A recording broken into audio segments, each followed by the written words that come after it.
just realized that the Indian IT sector is no longer this body shop model. There used to be a view that Indian IT companies are more like a body shop and an arbitrage model where they were simply working on the cost arbitrage model. I think that is clearly out now. What is important here is the business and the vertical and the market which you represent.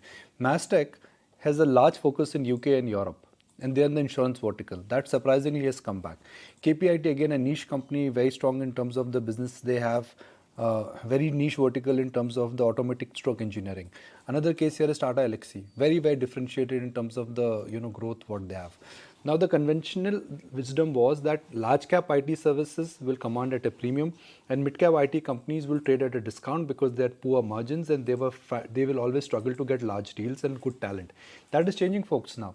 It's about talent, it's about ownership, it's about understanding the business, and it is about perhaps understanding the need and the gap in the market. It is no longer this arbitrage body shop model. Now what it means is you will have to now you will see a situation where the large cap IT companies, Anisha, they will become more like old manufacturing companies.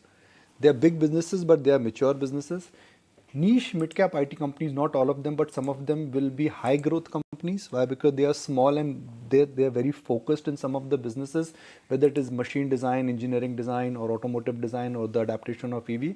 As a result, the P multiple in mid-cap IT now for next couple of years will actually be higher than large-cap IT. What have we learnt in school, colleges, and over the years of television reporting?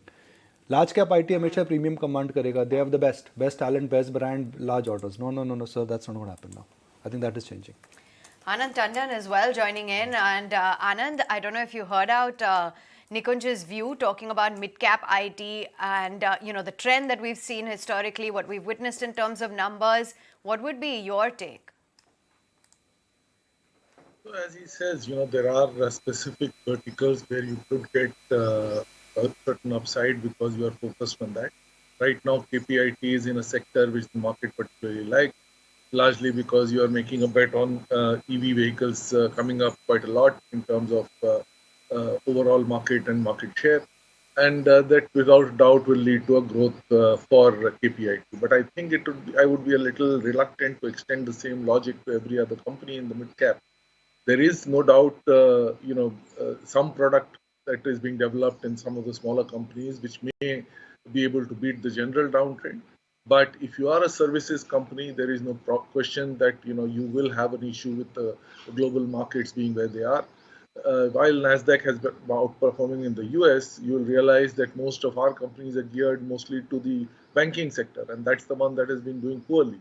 So if you are a services company with a preponderance of NBFCs and banks as your portfolio, you will be facing the same problems that the rest of the group has, which is that there will be some slowing demand at least for the next few quarters.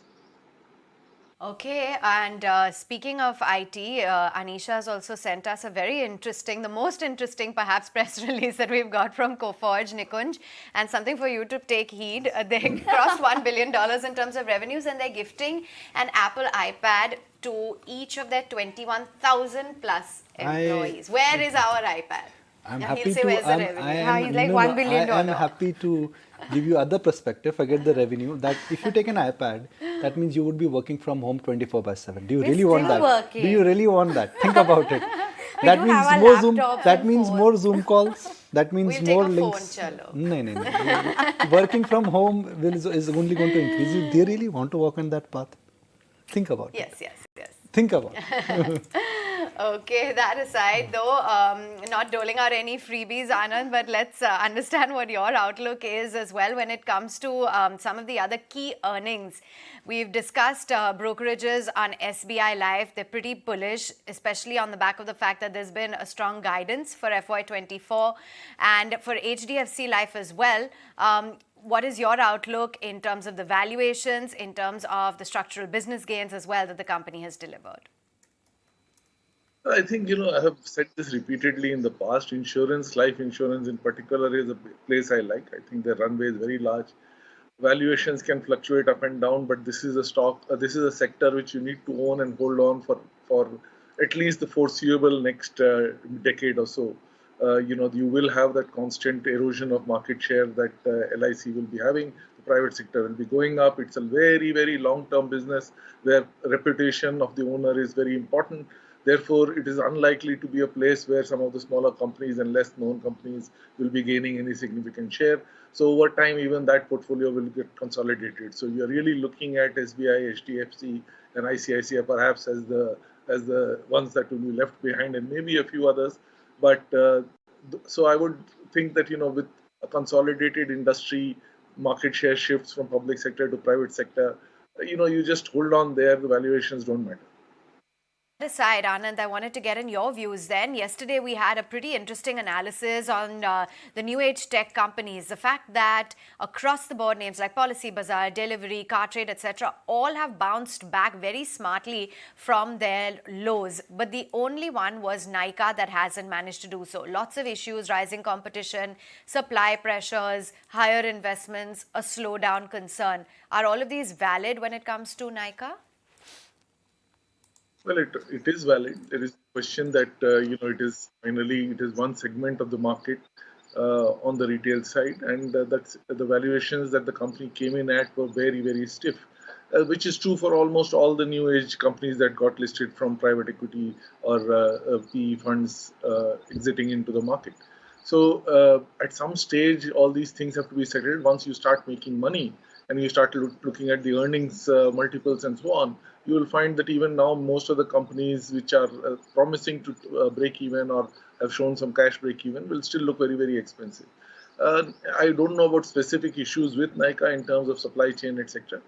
But finally, it is one niche market. It will settle down at some stage. To the extent that it has always been, or mostly been a profitable company, at least there is some a parameter that you can use to figure out where you want to be.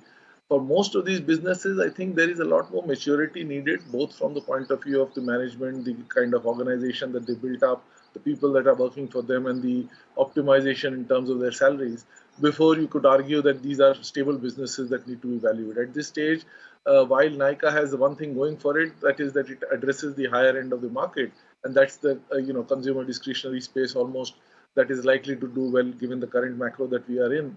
I think there are easier ways to play it in the form of either consumer durables or perhaps even two-wheelers, etc., or four-wheelers. Anand, I also wanted your take regarding a couple of these stocks. Result reactions, of course, today. Voltas, that has been one stock which has been disappointing with respect to its earning quarter after quarter. But we don't see a sharp decline in that one. It continues to be between that 800 to 900 rupee range of late. And Shoppers Stop, which has been a bit of a turnaround story this year, or rather this quarter, reporting a profit versus a loss this time. So, Voltas, as you said,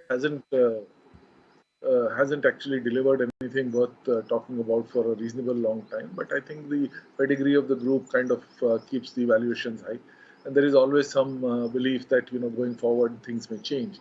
On the other company that you mentioned is which one?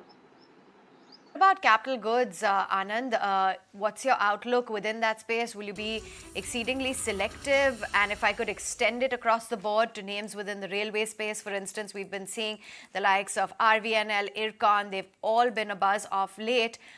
What's your outlook given that a lot of experts have been alluding to the fact that the capex cycle is strong, the orders, the order booking as well is looking very encouraging? There is no doubt that it does look like the order books are good, and most of the commentary generally has been quite positive. But I can't think of too many large cap companies that funds could be buying, other than perhaps Larsen, and which is why Larsen trades at the kind of premium that it does. So you would find that while you may want to buy some of the capital good companies, the valuations are already reflecting whatever their order books are and a lot more. So there isn't that much value left. On the railway side, there is no question with the 2.5 lakh crore kind of capex budget that the government has announced, or the overall railway budget, there will be a lot of order flow coming through.